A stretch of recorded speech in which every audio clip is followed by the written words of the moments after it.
Bonjour Guillaume Bigot. Bonjour Benjamin Glaise, bonjour à tous. Bon, on parle ce matin du plan anti-émeute du gouvernement qui a été dévoilé hier par Elisabeth Borne. Guillaume, cette réponse déjà est-elle à la hauteur de ce qui s'est passé, on s'en souvient, après la mort de Naël, c'était il y a tout juste 4 mois. Non. Bien sûr que non, et déjà il faut vraiment bien mesurer la gravité de ce qui s'est passé à l'été dernier. Selon Pierre Brochand, l'ancien directeur de la DGSE, rien de comparable à ces émeutes ne s'était produit dans les villes françaises depuis la Révolution de 1789 ou au minimum les semaines ayant suivi la Libération. Près de 1000 policiers et gendarmes blessés, 24 000 incendies ou départs d'incendie, 12 000 véhicules détruits, 2500 bâtiments dégradés, 168 écoles, 105 mairies. Voilà. Et sur les minimum 200 000 émeutiers qui ont participé, il y en a à peine 2100 qui ont été condamnés. Donc pour être honnête, Benjamin, je m'attendais pas à grand chose et j'ai pas été déçu.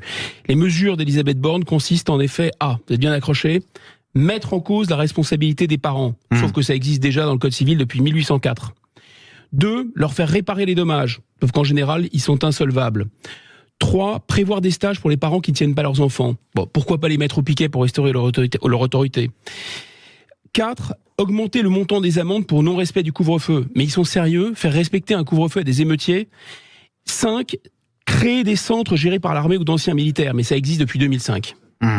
C'est-à-dire que vous ne croyez pas utile, Guillaume, de placer de jeunes délinquants en centre fermé. Vous ne croyez pas non plus aux vertus de la discipline militaire, finalement, pour les remettre dans le droit chemin ? Écoutez, non seulement Madame Borne ne propose rien de nouveau, mais la manière dont elle présente ces mesures, le vocabulaire qu'elle utilise, le ton qu'elle utilise, dit tout de son laxisme. Je la cite. « Nous allons proposer au Parlement de pouvoir placer de jeunes délinquants de manière obligatoire dans des unités éducatives de la protection judiciaire de la jeunesse. » On va pouvoir placer, donc c'est qu'une possibilité. Et attention, ce sera même obligatoire, comme les EQTF par exemple. Et on va peut-être les placer de manière obligatoire où ? Dans des maisons de correction ? Ah non, pas du tout. Dans des centres pour les protéger d'eux-mêmes, ces petits anges. Et pour les plus durs, qu'est-ce qu'on va faire ? Réponse de Madame Borne.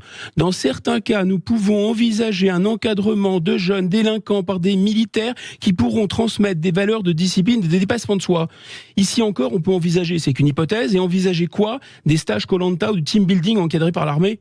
Non, mais Madame Borne, on dirait vraiment une assistante sociale monitorée par McKinsey. Je pense que si elle avait eu Gengis Khan en face d'elle, il lui aurait proposé un stage de citoyenneté. C'est affligeant de nullité. Ce qui est excessif est insignifiant en général, mais là, l'insignifiance du gouvernement est carrément excessive. Dans les annonces hier d'Elisabeth Borne, il y avait aussi, Guillaume, la création d'une force d'action républicaine. Oui, encore un nouveau gadget qui consiste à créer un pool volant de banlieue en banlieue, d'émeute en émeute, de magistrats, d'éducateurs, de policiers. Le tout sans effectifs supplémentaires, bien sûr. En fait, ceux qui nous dirigent, il faut bien le comprendre, ont davantage peur des juges de la CEDH que des caïds des cités. Il faudrait en fait une révolution culturelle, un changement de modèle total, faire tout le contraire de ce qui est fait ou pas fait depuis 40 ans, saisir les armes une bonne fois pour toutes dans les banlieues, rétablir le service militaire universel afin que la discipline et le dépassement de soi redeviennent des valeurs pour tous les Français. Stopper les flux migratoires, réécrire les manuels scolaires, recréer une école normale pour former des hussards noirs de la République, fermer l'école nationale de la magistrature et repenser la sélection et la formation de véritables magistrats. Les émeutes de juillet dernier, à mon avis, étaient le dernier avertissement sans frais. Il n'a pas été entendu. Merci à vous, Guillaume Bigot. Et à tout à l'heure, on pourra justement revenir sur ces annonces qui ne vous ont pas du tout convaincu dans les débats. Ce sera tout à l'heure, on l'aura bien compris, à partir de 8h15.